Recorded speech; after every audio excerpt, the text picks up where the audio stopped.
नमस्कार, मी रवी. मी तुम्हाला आज एका निष्ठावंत मुस्लिम मावळ्याची गोष्ट सांगणार आहे. छत्रपती शिवाजी महाराजांच्या निष्ठावंत मुस्लिम मावळ्याची. तुम्ही म्हणाल, कोण हा निष्ठावंत मावळा? म्हणजे प्रसंगी आपली मान कापली गेली तरी बेहत्तर, पण छत्रपती शिवाजी महाराजांची मान झुकता कामा नये असा भाव मनामध्ये ठेवून स्वराज्याला आकार देण्यासाठी आपल्या रक्ताचा अभिषेक अर्पण करणाऱ्या निष्ठावंत मुस्लिम मावळ्याची गोष्ट.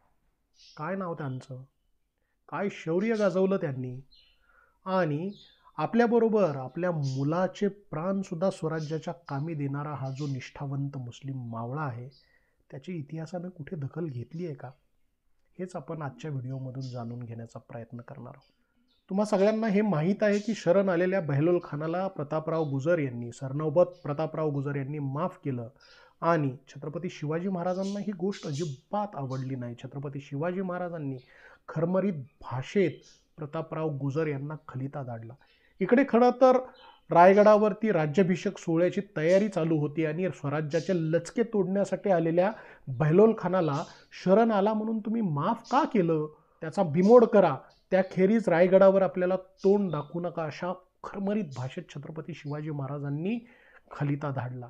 तो खलिता हातात पडल्यानंतर त्यातील एक एक शब्द प्रतापरावांच्या जिव्हारी लागला. एकटे प्रतापराव वाऱ्याच्या वेगानं घोड्यावर मान ठोकून बहलोल खानाच्या छावणीच्या दिशेनं निघाले, आणि त्यावेळी त्यांच्या पाठोपाठ मानी आणि अभिमानी असलेल्या 6 सरदारांनी सुद्धा घोड्यावरती मान ठोकली. धुळीचे लोट उडवत हे 6च्या 6 सरदार प्रतापरावांच्या बरोबर बहलोल खानाच्या छावणीवर तुटून पडले. काय झालं असेल? 7 सरदार 12-15 हजार सैनिकांच्या अंगावर तुटून पडल्यानंतर जे व्हायचं तेच झाले. परंतु हे जे मानी आणि अभिमानी सरदार होते, यांनी इतिहासामध्ये आपल्या शौर्याची गाथा सुवर्णाक्षरांनी लिहून ठेवली. कविश्रेष्ठ कुसुमाग्रजांनी त्या सगळ्या असीम पराक्रमाची गाथा आपल्या कवितेमधून आपल्या सगळ्यांच्या समोर ठेवलेली आहे. ती कविता ऐकताना वाचताना आजही आपल्या अंगावरती शहारे आल्याखेरीज राहत नाहीत. म्यानातून ओसळे तलवारीची पात, वेडात मराठे वीर दौडले सात, वेडात मराठे वीर दौडले सात. जे 6 मराठे आणि 1 मुसलमान दौडला असं नाही कविश्रेष्ठ कुसुमाग्रजांनी लिहिलं. स्वराज्यासाठी लढणाऱ्या 18 पगड जातीतल्या सगळ्यांना त्यावेळी मराठा असं संबोधलं जात होतं. शिवाजी महाराजांचा प्रत्येक मावळा म्हणजे मराठा, त्यामुळे सिद्दी हिलाल सुद्धा मराठा. कोण हा सिद्दी हिलाल?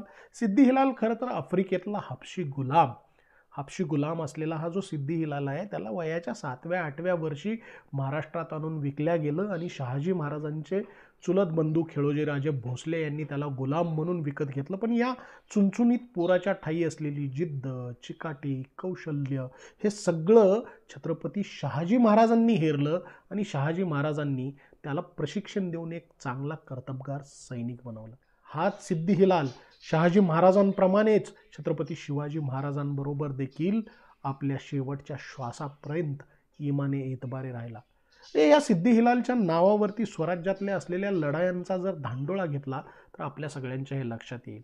म्हणजे सिद्दी हिलाल जसा हाबशी, तसाच विजापूरच्या दरबारात आणखी एक क्रूर हाबशी सरदार होता, त्याचं नाव सिद्दी जोहर. हा सिद्दी जोहर छत्रपती शिवाजी महाराजांचं स्वराज्य गिळून टाकण्यासाठी 20,000चं घोडदळ आणि 35,000चं पायदळ घेऊन स्वराज्यावर धावून आला. पन्हाळ्याला वेढा घातला.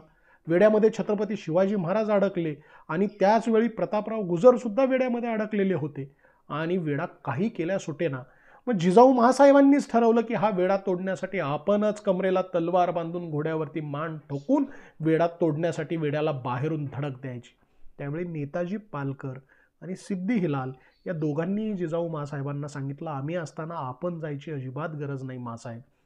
नेताजी पालकरांच्या समवेत सिद्दी हिलाल आपला थोरला मुलगा सिद्दी वाहवा याला घेऊन सिद्दी जोहरनं घातलेल्या त्या वेड्यावर बाहेरून जाऊन धडकला. घनघोर लढाई झाली, घनघोर युद्ध झालं. विजापूरच्या सैन्याची संख्या मोठी होती.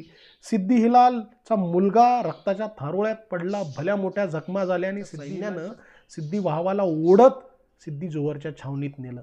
पुढे सिद्दी वाहवाचं म्हणजे सिद्दी हिलालच्या मुलाचं काय झालं कोणालाच माहीत नाही.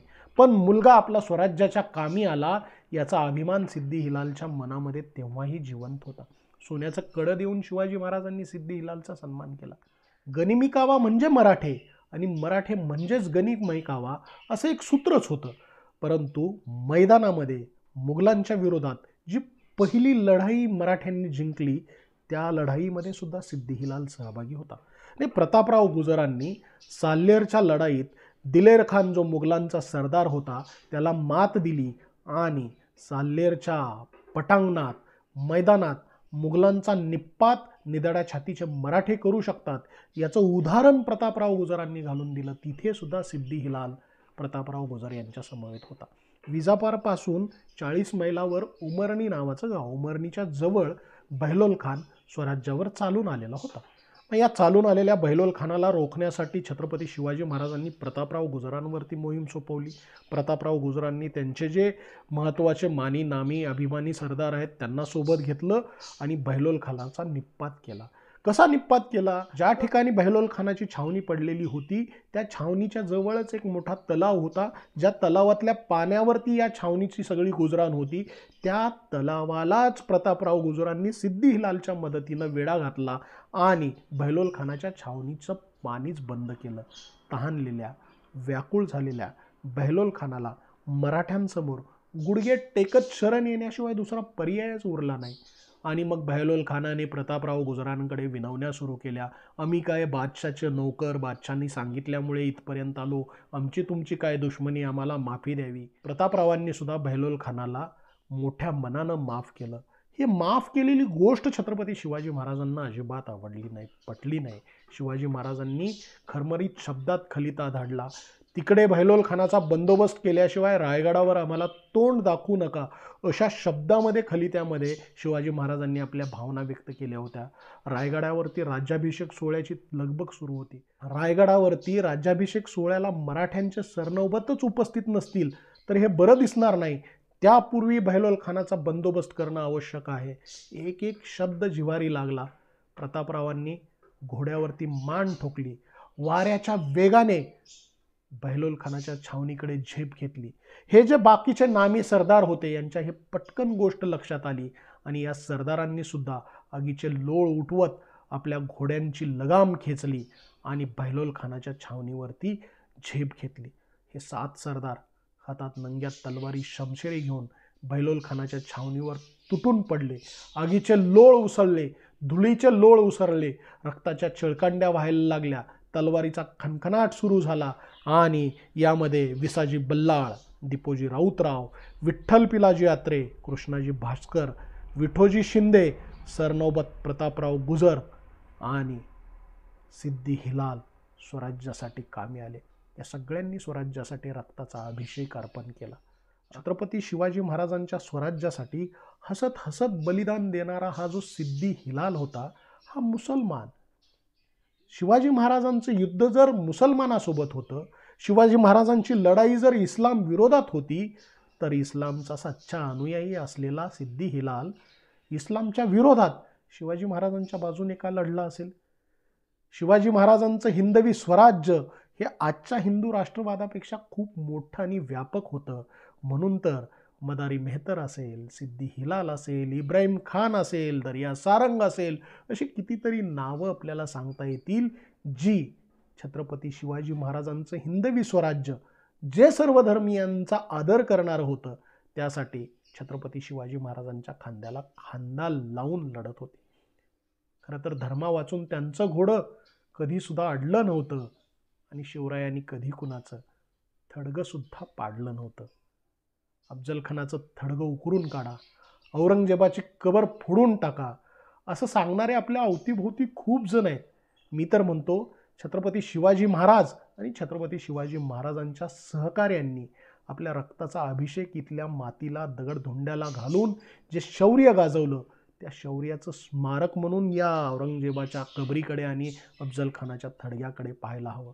पुढच्या अनेक पिढ्यांना हे थडगं आणि ही कबर आपल्या पूर्वजांच्या, मराठ्यांच्या आणि छत्रपती शिवाजी महाराजांच्या सहकार्यांच्या शौर्याची साक्ष देणार आहेत, प्रेरणा देणार आहेत.